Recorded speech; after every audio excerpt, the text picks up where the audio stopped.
Welcome to Nitpicking Nerds. Today, we're answering one question. What makes a good commander card?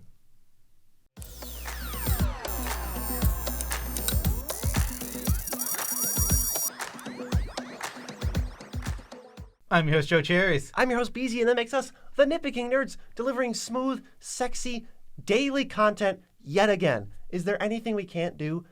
Well, yes, make Commander gameplay without your support. But oh wait, you help support us. Now the Kickstarter's reached its goal, and we're helping to meet cool new stretch goals, so check it out in the description. Link in the description, yes. And head over to TCGPLAYER.com using the link in the description below to support the channel without spending an extra dime. They don't spend any extra money, and they support us for free? Yeah, it's pretty dang cool. So what are we doing right now? Well, we're going to look at Commander cards and tell you what qualities make them good and playable in the Commander format. Right. You're new to Commander. You got a friend who's new to Commander. You're building a new deck. Your friend's building a new deck. All right. Well, we're going to look at the core of the format. People can evaluate cards by themselves all day, but this is like the metrics that we use to say not just one specific card, but what makes any card playable in Commander? What are like the core tenets we're looking for? I think a lot of what we're about to go over, you know, or you just kind of do naturally. You make choices based on these things, but we're going to bring them to the forefront. We're going to bring them to the light and really shine, like I said, a spotlight on what is important on Magic cards. Now, there's like 7 or 8 of these we're about to go over. No one factor necessarily makes a card good. And a card can have just one of these and be really good, or it could literally do all of these and be good. Right. This is going to be good for helping you vocalize your opinion. You know, if somebody like challenges you for some reason on a card, and like, why are you playing this? It's like, well, now, if you hadn't necessarily thought this through all the 100% in your head, which you don't have to, but now you can vocalize it and say, yeah, we got efficiency, we got synergy, et cetera, et cetera. We're about to go over everything you're about to say. Yes. The first thing is efficiency. And by that we mean you play the spells that are cheaper. It's pretty simple. I mean, this is something that everyone knows to do. If they have the choice between Demonic Tutor and Diabolic Tutor, they always take Demonic Tutor, and that's understood. Yes, it's performing one action for a cheap mana cost. I mean, we got 5 A+ examples here. Swords to Plowshares. Creature removal, 1 mana. It's literally almost the lowest amount of mana you can pay. Nature's Claim, same thing for artifacts or enchantments. Sack Outlet, Viscera Seer is like the cheapest that you get. Blasphemous Act, Board Wipe, it's 1 mana. It just is efficient. And Fierce Guardianship, 0 mana counter. Yeah, like I said, I think people do this naturally. When you're making choices, you know that you want to go with the lower mana cost. But it is very important. It's something that definitely needs to be mentioned when we're talking about what makes a Commander card good. I think a great way to highlight how important mana efficiency is look at tutors. 1 and 2 mana tutors, amazing. Absolutely stellar, some of the best cards you can play. 3 mana tutors, extremely medium, almost nothing. And then you add 1 more mana, go up to 4, unplayable nonsense. Every single mana matters that much. It changes just 2 to 3 goes from best cards in the format to I'm not going to really play it, and my deck will be better because of it. That's true of a lot of things. Is once you add mana to a spell that only does one thing, the power goes down like exponentially. It gets exponentially higher as you reduce mana and make it as cheap as you can. If you want Destroy Target Artifact or Enchantment, why are you not, if there was a 0 mana 1 or a 1 mana 1, why are you not playing those? That's the cheapest your effect can be. It does the thing you want it to do. So the next one is Versatility. This is 1 card with the potential to accomplish multiple different goals. A lot of the common examples, some of the charms that are playable, but we've got better examples. Yeah.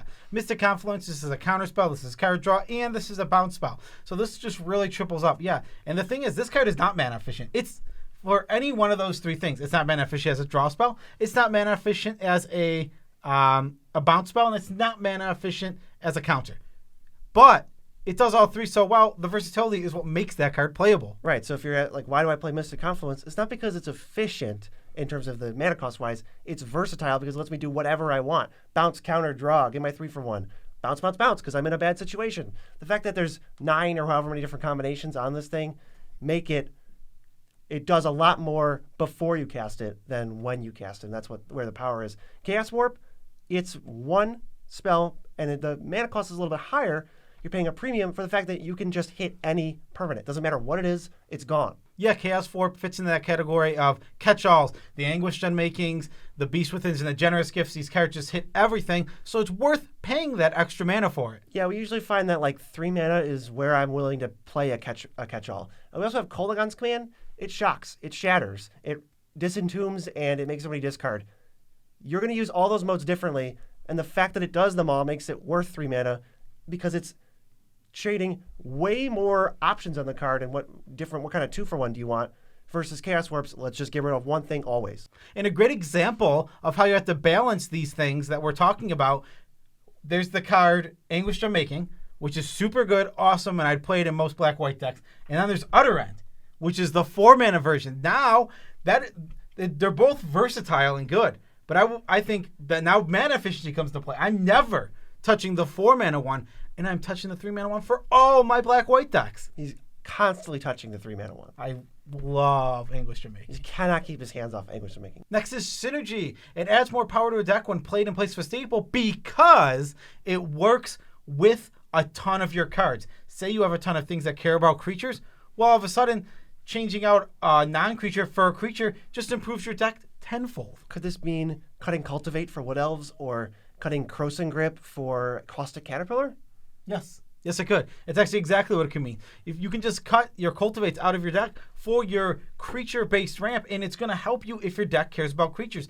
If you're looking to deal damage, there's plenty of like Price of Progress, burn spell effects, but in your Spells Matter deck, it's better off swapped with Gutter Snipe, which has the ceiling is just whatever you want it to be. It's as far off as you can go with your nonsense Spell Slingers. That's what Gutter Snipe can offer you. And then Idol of Oblivion for token makers, you're just drawing an extra card every turn. And like sometimes in white or green decks where they might have trouble doing that if you don't have access to like the Beast Whisperer effects, you're just trying to make tokens. It just gives you 2 draws a turn for very cheap and cashes in for a friggin' 10/10. These cards, they are, when you want to compare Wood Elves to Cultivate in a vacuum, Cultivate gets more lands every time in this weird vacuum that no cards exist in. But when you start taking your deck that cares about creatures in the graveyard, creatures in your deck, Green Sun Zenith, Carador, like every tiny little interaction, Wood Elves cranks up the power of your deck and Cultivate decreases it, and it just makes it not even close, in my opinion, of choices. Yes, agreed. Synergy, super, super important. Up next, we have Uniqueness, getting an effect that you really can't get anywhere else, so it might be irreplaceable. Yeah, we got Necropotence. Nothing draws cards like Necropotence to the point that I have no idea why it's in the format. Smothering Tithe triggers every 2 seconds. You're getting treasures. You're stopping them from playing their spells. It's amazing. Dockside Extortionist, just not remotely fair. Makes way too many treasures. There's no card that does even anything like this for the mana cost you get. And then Skull Clamp is just a design mistake wrapped in colorless mana that any deck can play and take advantage of. These cards are just, when you say, you look at a Precon upgrade or some kind of guide, it's like, oh, what, you replace Smothering Tithe? I don't know, because it's just that good. You can get a worse version of Treasure Makers or a worse version of Tax, but you're never going to get them all wrapped up into one. Exactly. Yeah. So like a quick overview. Necropotence. There's no other way to like just turn your life total into just draw cards for one life. So you can just pay 1 life and draw cards. You can't do that anywhere else. Smothering Tithe, like you said, it's this tax effect mixed in with this Treasure Maker. Can't get anywhere else. Dockside literally turns the number of enchantments and artifacts your opponents have for 2 mana into, they're irreplaceable. Skull Clamp turns all of your X1s into 2 cards. You can't get these anywhere else. It's not, the power is unmatched and the effect is unmatched. So most of the time it's like, these are the best of the best staples of the format, but every once in a while, there's like a card that fits into your deck where it is just perfect in your deck, and it is the most irreplaceable thing. I think of what randomly comes to mind is like Secret Salvage in Shadowborn Apostles. It just says, go Demonic Tutor every Shadowborn Apostle out of your deck. That's now an irreplaceable card. If someone asks, what do you play this for? It's like, I want to find my Shadowborn Apostles. Nothing else can just go do that and get all of them at once. Another great example of a card that's irreplaceable for a single deck, Rooftop Storm. Absolutely. You can't get that anywhere else. There's nothing like it. It's completely unique. And if you're playing a zombie deck, you better believe, even though it's 6 mana, because it's not mana efficient in any world. But guess what? For your zombie deck, you'll pay 6 mana for that effect. Well, when you play zombies, it now is mana efficient. That's fair. You're going to play 20,000 million mana of zombies right afterwards for 0. Especially when you start comboing off with Gravecrawler, it just gets Easy mode. Yep. What do we have next, BZ? Well, it's scalability. This is how well an effect in a given card translates into the multiplayer format of Commander. Most Commander games, I'd say 95%, have 4 players in them. So we got some examples. Consecrated Sphinx is the first one. Why is this card so stupid? It's really good in 1v1 too, but the problem in EDH is each opponent gets to draw a card, well, has to draw a card on their turn, meaning go around the table once, nobody does anything, you draw at least 6 cards. Yeah. That scales with the format. Exactly. It doesn't work like that. In a 1v1 format or any other format, you play Consecrated Sphinx, every cycle of turns, you draw 2 extra cards, unless they're drawing more cards, which you can't plan on or know if it's going to happen. I mean, in both situations, you're going to bury them. Yeah. But the point is, you get way more return if it's not answered on it. And that's kind of, you look for effects that say each opponent. Whenever an opponent deals damage to each opponent, costs less for each opponent, costs less for each creature in play. Yeah. Blind Obedience is another one. Extort says each opponent loses 1. You gain life equal to life lost this way. So if you're playing Extort cards, you want 20 opponents because you'll gain 20 life. Yeah. Blind Obedience is completely insane. Yeah, it's the same amount of mana. You only ever pay 1, but the number of life you get and damage you deal depends on how many players you have. Yeah, and though we picked Blind Obedience as the best example of Extort, Extort just scales really well. Another card that is similar to this is Grey Merchant of Asphodel. Just scales with the game because it drains all of your opponents and you gain life equal to the amount of life lost away. So if you have 4 opponents, you gain more life. That's why it's like one of the best commons ever printed for EDH. What's the last one? The last one is Ristic Study. Obviously, you have more opponents, therefore more spells are being cast, therefore it's triggering more, and therefore they're less likely to pay. Yes, I can imagine plenty of 1v1 scenarios where Ristic Study loses a lot of luster. The person's playing big mana. They're going off to a good start, or they're ahead of you, and they just go, okay, I'll pay for it. No big deal. Yeah, in a 1v1, no one's going to let you draw cards to Ristic Study, most likely. Moving on, we have Speed. How quickly the card impacts the game. This one is super interesting. This is why we play ETBs and not upkeep triggers. It's super important. We're playing creatures that come in and do it right away. If I have a 3-mana card, or if I have a Rex Sage, it comes in and it destroys an artifact. If I have a 3-mana card I play and then on my upkeep I destroy an artifact and enchantment, that card is 10 times worse. They see it coming. They know about it. They're not going to play new stuff into it. They just have more time to react. So you want the effect right now or on a stick that you can then sacrifice whenever you want to, which could be instantaneously. So Knight's Whisper versus Phyrexian Arena is a classic example. Do you want your 2-for-1 now, or do you want to literally wait, 3 turns? The turn you play it is 1, then upkeep is 2, then upkeep again is 3 to get your 2-for-1 with a higher ceiling, or do you just want it now for 2 mana? Yeah, exactly. I agree completely. I think Knight's Whisper just kind of trumps Phyrexian Arena usually because you just want to be able to draw the card right away. I think I'm just getting over thinking upkeep triggers are reliable or that they're good. Not that cards that have upkeep triggers are inherently bad. They're not. And they're a lot better if you can reliably play them early game or if you're playing in a meta that doesn't go long, so you're not going to draw these cards late game. Sylvan Library is a great example. This card doesn't give you anything right away. You have to wait a whole go-around to get something out of it. It's really, really insane early, and the power of it early often outweighs the downside of sometimes playing it late game. But imagine if this triggered when you played it. Yeah, and what you can look here, like Assemble the Legion, to just play like Increasing Devotion. Just make 5 guys right now for the same cost, and you don't have to wait any time and worry about getting 1, 2, 3 mustard counters to actually get to the magic number of 5. The classic negative shout out here for why these cards see like no play ever unless you really need the effect is the Magus super cycle. There's like 15 of them, and they're all very famous spells, and they're like, Wizards like, we got to put these spells, we want to play homage to these really powerful spells. Well, the way to do that in a fair way is make them creatures that have tap abilities, because it slows them down an entire turn, gives them an opening to just be killed on the spot, and these cards all pretty much suck. Yeah, exactly. The Maguses aren't playable because you don't get anything on ETB. The only one that's playable is the Blood Moon one, and it's Magus of the Moon because it comes down and does it right away. Right, this is like the exception. You compare Natural Order to Magus of the Nature or whatever it's called, Magus of the Order. That's not even close. It's by Natural Order. Exactly, yeah. Getting something right away is so important. Yeah, Balance is banned. No one even has played against Magus of the Balance. Fair. Next, we have combo potential. This is we're coming down to like the end of this video, and this is one of the last things.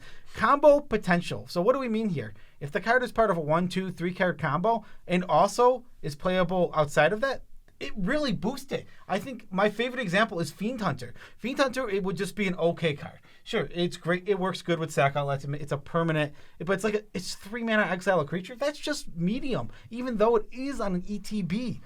You still have to have a sack outlet to make it work. You're jumping through hoops. So why is Fiend Hunter so good? It can combo.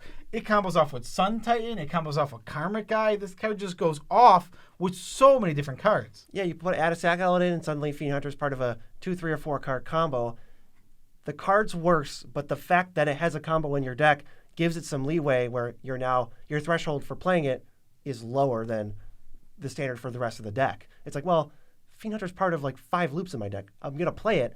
And I'll settle for the cases where I draw Fiend Hunter first and then just have to take out somebody's commander. I think another great example, and it's interesting because this card is very good without combo potential, but the fact you add in that it has combo potential, and it's one of the best cards in the format.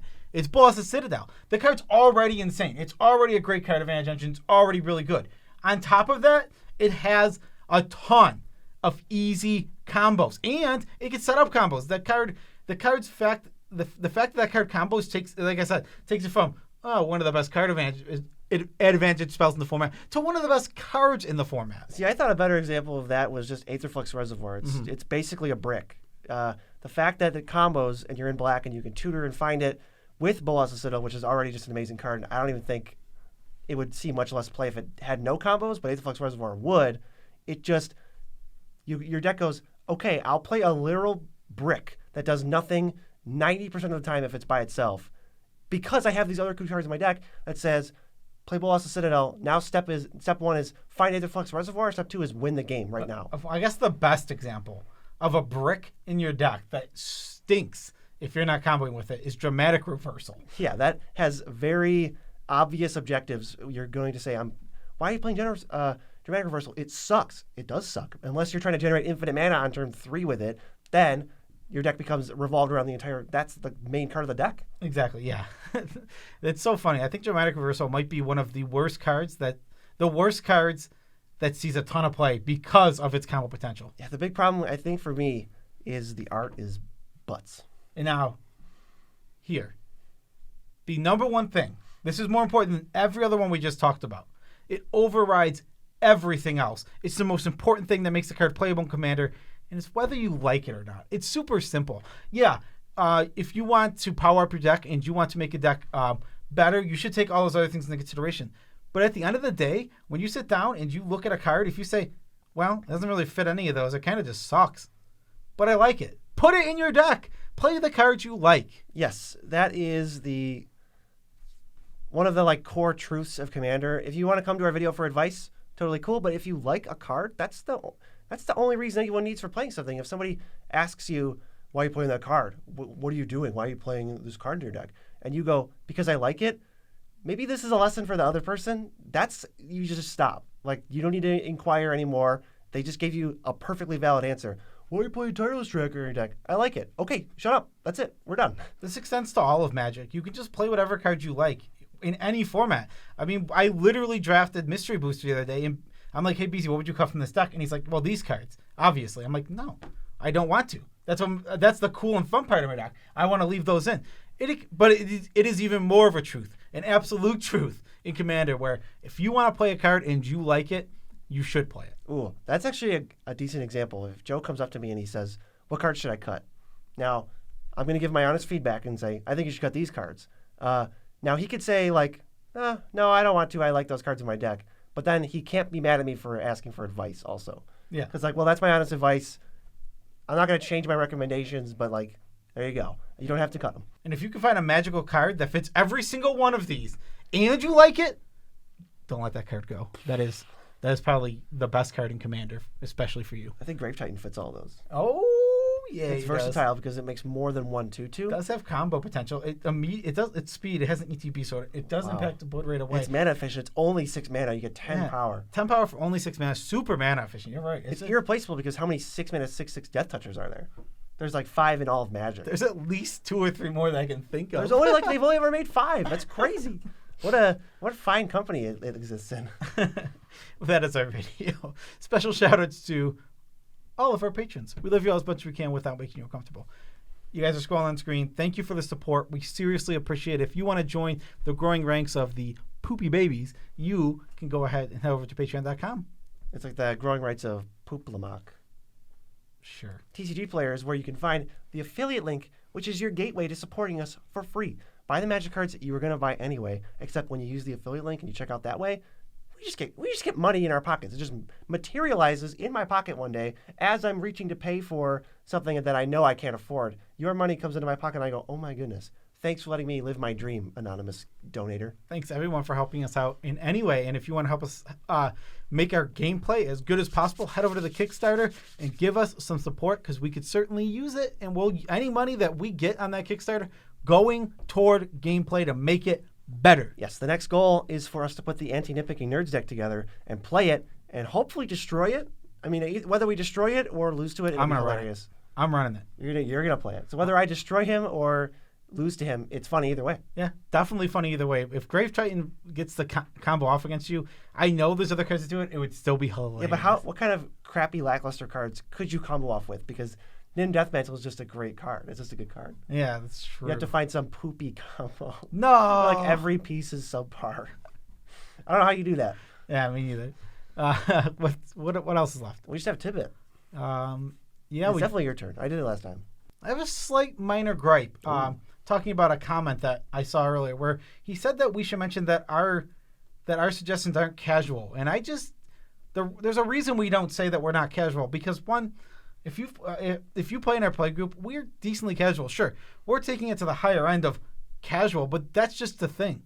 Casual encompasses so much, and it's tough to say you're not playing casual, because I think anything except CDH, where your only goal is to win overall, and then I think everything is casual underneath that. Literally everything. It feels like casual is a mindset, not your deck list. You could play CDH lists very casually and like nonchalantly. It feels more like a state of mind, and calling stuff casual is like a derogatory term. It feels so gatekeepy. Let's not gatekeep people at all. Like, you're not part of this. You're over here in like poo-poo land. I'm the real EDH player. It's true. People like say people, they also use it in, like, you were saying that it's used as an insult to say like, hey, yeah, your deck is casual. Ooh. Well, people do the opposite thing where it's like your EDH deck isn't casual, and it's like that's also supposed to be same thing. Yeah, it's the same exact thing. It's like we don't need to separate into groups. Sure, yeah, there's power levels, and yeah, we understand that there's power, but the word casual is so loaded. Nobody can tell me the rules of a casual deck, because there aren't any. Yeah. And for that reason, we don't use the term. That's why when we made our unplayable cards video, we didn't say we're talking about non-casual, or this isn't casual, because you could use our list and still play a very casual deck. Yeah, I don't think we're like, nothing about the lists of 100 cards we put together make it suddenly cutthroat or not fun or not casual or not competitive. It can be whatever you want it to be. Yeah, I think Commander, just by its nature, is all casual. Enough said. Peace out, Tribe Scout.